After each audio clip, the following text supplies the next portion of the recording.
La Empresa, revista radiofónica del mundo de los empresarios. Un vehículo de comunicación para comentar las noticias relacionadas con la empresa. Escúchenos todos los martes a las 12:35 en la COPE. Patrocina Ficols Asesores, calle Pozo Dulce 16 de Ciudad Real. Pues bienvenidos amigos a este espacio semanal que hacemos los martes, en el que lógicamente tiene cabida muchos e interesantes temas que abordamos todas las semanas y que están tratados por profesionales. Ya les hemos venido anunciando durante esta semana precedente que hoy el tema principal de nuestro espacio son los procedimientos de regulación de empleo, los famosos ERES. Y de eso, lógicamente, aunque no tenemos mucho tiempo, será de lo que nos hablen, por una parte, Teresa Imedio y también Jerónimo Alcaide, que son abogados laboralistas. Bienvenidos. Gracias. Buenos días. Muchísimas gracias a los dos. Y también está con nosotros Rosa Alcázar, que ha aprovechado durante esta semana para recoger las preguntas que en Facebook han hecho pues empresarios y personas que están interesadas en saber cosas concretas sobre el tema de hoy. Por eso precisamente es por lo que nosotros de una semana para otra anunciamos el tema. Bueno, pues nos vamos a ocupar de ello junto con las noticias de actualidad de la última semana y con la presentación también de hoy que hacemos habitualmente, pues invitamos a un empresario. Y en esta ocasión nos acompañará Benito Puebla, que es el director gerente de I+D Energías en Ciudad Real. Buenos días. Buenos días, Oki. Bueno, pues vamos ya con el desarrollo del tema fundamentalmente, y es los procedimientos de regulación de empleo, los famosos ERES. Dinos, Teresa Imedio, algo que es muy complejo, pero lo más entendible posible. Bueno, pues en principio el concepto que es un ERE, ¿qué entendemos por un expediente de regulación de empleo? Tradicionalmente un ERE se ha asociado a un instrumento como para reducir plantilla en la empresa. Pero esto se ha visto superado pues por el entorno actual, sobre todo la situación que vivimos de crisis económica. Un ERE es un procedimiento administrativo que, además de servir para despedir a trabajadores, permite otra serie de medidas como son la suspensión de las relaciones laborales de los trabajadores y modificación de jornadas de trabajo. Así, mientras un despido colectivo obedece a una situación, digamos, definitiva y drástica en la empresa, una suspensión de la relación laboral o modificación de jornada obedece a una situación coyuntural, una situación temporal en la empresa. ¿Dónde viene regulado el ERE? O el ERTE, como se llama. Viene regulado en el artículo 51 del Estatuto de los Trabajadores y recientemente ha sido desarrollado por el Real Decreto 1483/2012, que ha introducido una serie de modificaciones con respecto a la normativa que teníamos anterior. Básicamente, modificaciones, se suprime la autorización administrativa anterior y se da relevancia al desarrollo del periodo de consultas con los trabajadores. Requisitos para iniciar un ERE. Primer requisito, contar con los trabajadores, evidentemente. Para ello, el periodo de consultas se nombra una comisión negociadora en la cual forma parte la empresa y también los trabajadores con sus representantes legales. ¿Qué tratamos en este periodo de consultas? Tratamos de llegar a un acuerdo, empresa y trabajadores. La empresa inicia con la apertura de este periodo de consultas y en la primera reunión tiene que trasladar a los trabajadores documentación económica o documentación que avale, que acredite la situación que la empresa manifiesta, una situación de crisis empresarial. Las causas pues son económicas, técnicas, organizativas y de producción. Para demostrar las medidas que propone el empresario y demostrar estas causas, el empresario tiene que entregar una serie de documentación a los trabajadores. Documentación básicamente contable y financiera. Es una documentación que consiste en impuestos de sociedades, por ejemplo, IVAs, balances, cuentas de explotación y, sobre todo, muy importante, una memoria técnica que tiene que estar desarrollada pues por un experto, un economista, por ejemplo, un experto en esta situación de crisis empresarial. Simultáneamente hay que comunicar el inicio del procedimiento a la autoridad laboral. Y la autoridad laboral, es la Dirección General de Empleo del Ministerio de Empleo y Seguridad Social. La fase relevante, como digo, la del periodo de consultas. Este periodo de consulta se entiende celebrado en todo caso cuando hay un acuerdo entre empresa y trabajador. La duración de este periodo de consultas, pues para empresas de menos de 50 trabajadores, dice la ley 15 días máximo. Empresas de más de 50 trabajadores, 30 días máximo. De estas reuniones que se celebren, pueden ser mínimo, aconseja la ley que sean 2, 3. Hay que levantar un acta y ese acta tiene que estar firmada por todos los asistentes a la reunión. Una vez que finaliza el periodo de consultas, el empresario tiene que comunicar a la autoridad laboral el resultado. Y es la autoridad laboral la que traslada la documentación a la inspección de trabajo, la cual tiene que emitir un informe. La inspección de trabajo tiene que valorar la existencia de las causas alegadas por el empresario, contrastarlas, pero sobre todo tiene que determinar si ha existido dolo, fraude, coacción o abuso de derecho en la consecución del acuerdo llegado con el empresario. Por último, el empresario tiene que comunicar individualmente a los trabajadores la decisión adoptada. Tanto si es la de despido, comunicar pues la carta de extinción de la relación laboral, como la suspensión o reducción de jornada, ya digo, individualmente a cada uno de los trabajadores. Y se pone en marcha el expediente. En conclusión, el expediente de regulación de empleo es una herramienta que permite al empresario modificar relaciones laborales, determinados aspectos, ya digo, de esta relación laboral, con el fin de contribuir, pues ni más ni menos, a que la empresa tenga futuro y siga siendo viable y competitiva en el mercado. Uh-huh. Y efectivamente son muchos los EREs que se están dando, pues un poco lógicamente para darle la posibilidad al trabajador de que pueda seguir en adelante en esa empresa y que esa empresa no tenga que cerrar. Me imagino que esa es una de las causas por las que se llega a esos EREs, que pueden ser temporales, me imagino, de más o menos duración. Esto ya cada empresa, imagino, en función de su situación será como lo plantee. Bueno, pues vamos a ver qué preguntas han planteado los oyentes en Facebook, porque Rosa Alcázar se ha encargado de recogerlas y precisamente Jerónimo Alcaide, que es el abogado laboralista, va a darles respuesta a ellas. Buenos días. Bueno, esta semana las preguntas que hemos recibido van encaminadas, pues, por un lado, a determinar la diferencia. Por ejemplo, un oyente dice: ¿qué diferencia hay entre una suspensión y una reducción de jornada? Jerónimo. Bien, los expedientes de regulación de empleo temporales se denominan ahora procedimientos de suspensión de relaciones laborales o de reducción de jornada. Y efectivamente la diferencia está en que en el de reducción de jornada el trabajador sigue ligado a la empresa y tiene que desempeñar servicios durante una parte de su jornada ordinaria, de que se reduzca una parte de ella. Y el de suspensión de relaciones laborales es que, digamos, es como si se despidiera, pero por un tiempo. Es decir, se suspende la obligación de trabajar de ese trabajador durante el tiempo pactado. Esa es la gran diferencia. Otra pregunta, que yo creo que ha sido la estrella.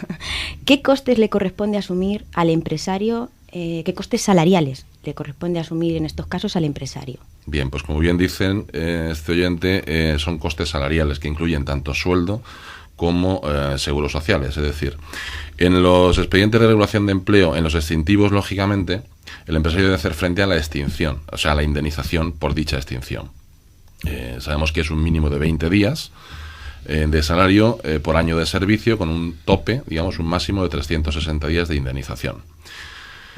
En los supuestos de reducción de jornada, el trabajador tendría derecho a percibir su sueldo de la empresa por la parte que trabaja, y en los de suspensión, lógicamente, en los de reducción de jornada también tiene que hacer frente el empresario a la totalidad de las cotizaciones sociales. Es decir, aquí no hay reducción ex ante. En los de suspensión no hay salario, pero sí que tiene que el empresario que abonar, digamos, cotizar todos los seguros sociales de sus trabajadores al 100%. Y matizo al 100% porque con posterioridad puede acogerse a unas bonificaciones del 50 al 80% sobre las contingencias comunes. Esa es otra pregunta que ha quedado reflejada por nuestros oyentes. Si existe algún tipo de bonificación y en qué casos se puede acoger un empresario a ellos. Pues efectivamente, dicha bonificación, ya digo, oscila entre el 50 y el 80%, con dos requisitos que lógicamente tienen que ver con el fomento de o la garantía de continuidad en el empleo. Es decir, tienen que mantener el empleo durante un año posterior a la finalización del expediente y además estar lógicamente al corriente en el pago de las cotizaciones sociales. Vale, y una última pregunta. Cuando la empresa se ve en la situación de tener que cerrar, Sí. ¿se puede acoger a esta norma de regulación de empleo? Efectivamente, no es que se pueda, sino que en algunos casos es preceptivo. Es decir, cuando hablamos de ERES extintivos, pues tenemos que, lo que es un despido colectivo, tenemos que acogernos a ellos siempre y cuando en el tamaño empresarial medio, por ejemplo, que tenemos en Ciudad Real, pues sería hasta 100 trabajadores, 10 o más trabajadores afectados. En empresas con más trabajadores, un 10% de la plantilla. Genéricamente. En caso de cese empresarial, es decir, que la empresa cierra, porque no puede tener continuidad, debemos preceptivamente acogernos a la figura del ERE extintivo siempre que afectemos a 6 o más trabajadores. En caso de que sean hasta 5, podemos hacer despidos objetivos individuales. Bueno, para terminar ya, vamos a ver si Rosa indica a los oyentes de qué forma se pueden dirigir a hacer sus preguntas. Eso es. Bueno, hemos pensado que cada semana, cada martes, lanzaremos en nuestra página de Facebook el tema que se va a tratar la siguiente semana. Por lo tanto, ¿cómo pueden entrar en esta página? Pues mediante la página www.ficolsa.com hay un enlace llamado Síguenos en Facebook. A través de ese enlace podrán dejar sus notificaciones y cada semana pues las lanzaremos. Daremos respuesta aquí a ellas. Faltan 9 minutos para la 1. La Empresa. Resumen de últimas noticias.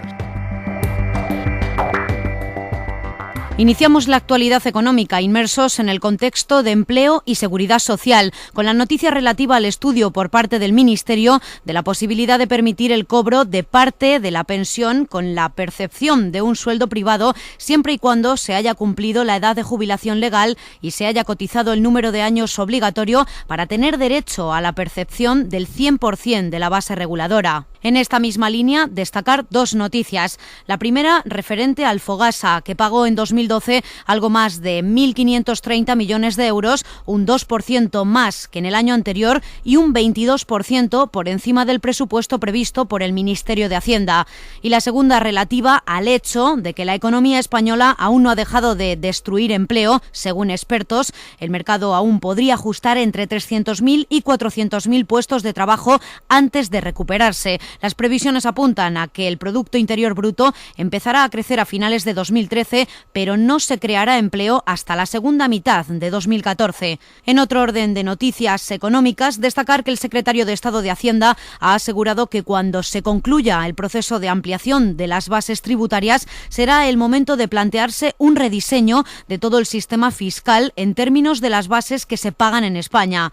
Por su parte, las pymes piden a Montoro que el IVA de las facturas sin pagar lo abonen los deudores. Se trataría de aplicar el principio de inversión de sujeto pasivo a los casos relacionados con la deuda comercial. Por lo que respecta al ámbito de la agricultura, señalar que la renta agraria tuvo un saldo negativo, cayó en 2012 por el efecto de la inflación. Desde Bruselas nos llegan muy buenas noticias. España se mantendrá como beneficiaria neta del presupuesto de la Unión Europea para 2014-2020. El compromiso final ha supuesto un aumento de 1.500 millones de euros en las ayudas para España. Además, nuestro país recibirá una ayuda extra de 500 millones de euros para desarrollo rural. En el ámbito local, destacar el apoyo de la Diputación Provincial de Ciudad Real de ayudas por más de 600.000 euros a programas de desarrollo para países subdesarrollados. Finalizamos este espacio informativo con una excelente noticia para la iniciativa empresarial y el emprendimiento. Las Cortes de Castilla-La Mancha han decidido tramitar por el procedimiento de urgencia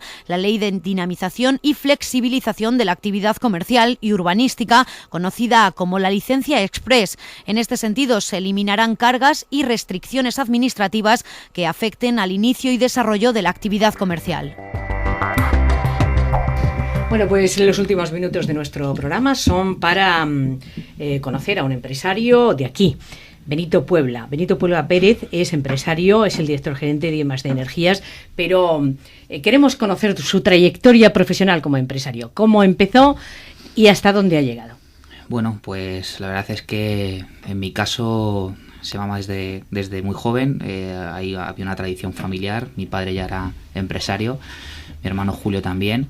Y bueno, todo empieza viéndolos un poco trabajar. Estaban dentro del sector de la imagen, bajo una cultura que siempre ha sido la que he estado viendo, que ha sido la del esfuerzo y la de la constancia.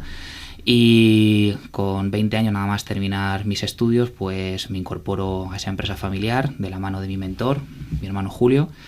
Y bueno, pues se hace un proyecto empresarial donde se genera la marca de Eurofoto. Hacemos también un mayorista fotográfico para toda la región, que es Euromayor. También una productora audiovisual, que es Imagen Digital. Y bueno, tenemos la gran mala suerte, como muchos de los empresarios que hoy están teniendo, de que se nos junta la crisis de nuestro sector tecnológico por el hecho del digital y además la crisis económica. Empiezo a olfatear nuevos mercados. Y bueno, veo que el mundo de las energías renovables me atrae bastante, que además tiene diferentes campos, ya que soy muy emprendedor. Y bueno, se genera la imagen y la marca de I+D Energías. En esta empresa tenemos 3 grandes núcleos comerciales. Hemos estado ya internacionalizados en 3 países. Con 20 delegaciones en España. Es una empresa que, a pesar de su juventud, ha rodado bastante bien en estos 4 años y medio de existencia. Y la verdad es que una de los grandes retos que teníamos, tanto yo como es el caso de mi hermano Julio, era el hecho de seguir generando riqueza y empleo pues para esta provincia, y bueno, pues quieras que no, lo hemos conseguido. Desde aquí, pero no conformándose con estar aquí, porque había que salir fuera, ¿no? Sí, estaba claro. Los tiempos en España, pues bueno, debido a cómo están los mercados actualmente, estaban muy debilitados, y bueno, yo animo desde aquí a todos los empresarios a que empiecen a mirar fuera de sus fronteras, porque realmente existe un mercado que hoy por hoy es totalmente emergente, como en países de Latinoamérica, y que bueno, pues somos muy respetados allí, nos miran con muy buenos ojos, y yo creo que hay mucho por hacer. El momento que viven las renovables en España no es el mejor de los momentos, por eso quizá fue el atravesar las fronteras. Sí, también un poco por la inestabilidad jurídica que estaba generando nuestro gobierno actual en torno a este sector. Cierto es que, bueno, parece ser que a partir de este marzo la cosa cambia, van a sacar una nueva normativa donde van a seguir apoyando a este sector de las energías renovables, que, dicho sea de paso, hemos sido los números 1 a nivel mundial en generación de plantas fotovoltaicas, y tenemos un know-how que no existe en ningún otro país. Y bueno, pues creo que esto el Estado lo ha estado viendo y no ha querido dejar fuera a un sector tan importante, que decían que era un sector muy parecido al de la construcción por el número de empleos que estaba generando. ¿Cuántos empleos, por cierto, cuántos empleados tenéis en I+D Energías? Actualmente somos 30 personas directas, y entre delegaciones y agentes podemos estar en torno a las 150. Y en tu experiencia personal, eres un joven empresario, ¿qué les dirías a aquellos empresarios que están viendo que la cosa está difícil, que está complicada, para poder seguir adelante, como en tu caso, por ejemplo? Yo creo que el secreto de cualquier empresario es el hecho de levantarse con ganas y tener siempre una mira de constancia, una regularidad, y sobre todo pues el haber hecho los deberes financieramente hablando, que es cierto que en España el problema que tiene la pequeña y mediana empresa es que hay una falta formativa dentro de este sector, porque el empresario antes se hacía a sí mismo, se hacía de otro modo, y bueno, pues sí es cierto que si nos miramos a semejanza de otros países europeos, esto no pasa en nuestros países porque tienen otros periodos formativos. Bueno, pues ahí está el ejemplo de un empresario, nuestro empresario invitado de hoy, Benito Puebla Pérez, el director gerente de I+D Energías. Muchísimas gracias por haber estado en nuestra compañía y contarnos tu experiencia.